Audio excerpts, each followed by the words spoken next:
Assalamualaikum warahmatullahi wabarakatuh.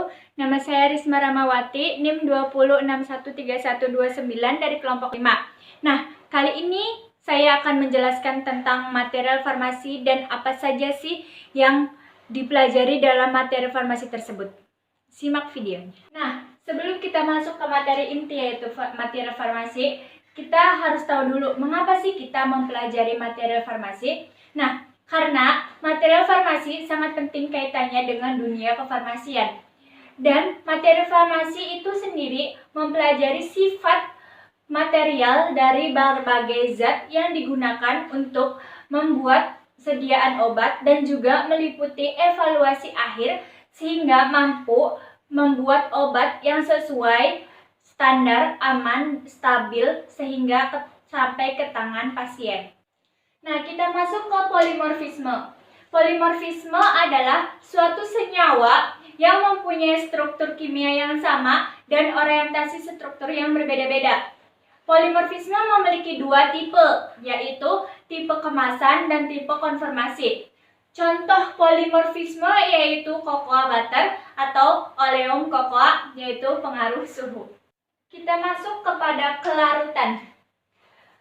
Kelarutan merupakan salah satu sifat yang memiliki peran penting dalam memprediksi sifat absorpsi obat dalam saluran cerna. Obat dengan tingkat kelarutan kecil dalam air tandanya memiliki kecepatan disolusi serta kesediaan hayati yang rendah, di mana hal itu menjadi tahap penentu pada proses absorpsi obat. Kita masuk kepada kristal dan amorf. Kristal adalah bentuk padatan yang partikel penyusunnya tersusun dengan teratur sehingga bisa dilihat dengan mikroskop. Apa sih perbedaan kristal dan amorf? Kristal merupakan zat padat yang partikel penyusunnya teratur, sedangkan amorf penyusunnya tidak teratur. Kelebihan dan kekurangan kristal dan amorf apa saja sih? Kelebihan kristal yaitu lebih stabil, sedangkan amorf kelarutannya tinggi dan lebih cepat pada proses ketika absorpsi terjadi.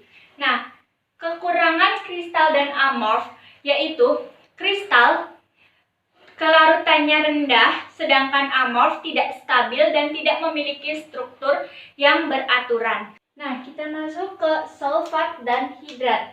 Sulfat merupakan kristal padat yang mengandung pelarut organik, sedangkan hidrat merupakan suatu padatan yang mengandung air. Bagaimana obat dalam bentuk aktif ritonavir mengalami polimorfisme yang berpengaruh terhadap stabilitas dan kelarutan dari bahan tersebut? Obat dalam bentuk ritonavir digunakan untuk menghambat enzim yang memetabolisme protease inhibitor lainnya dan memungkinkan dosis yang lebih rendah.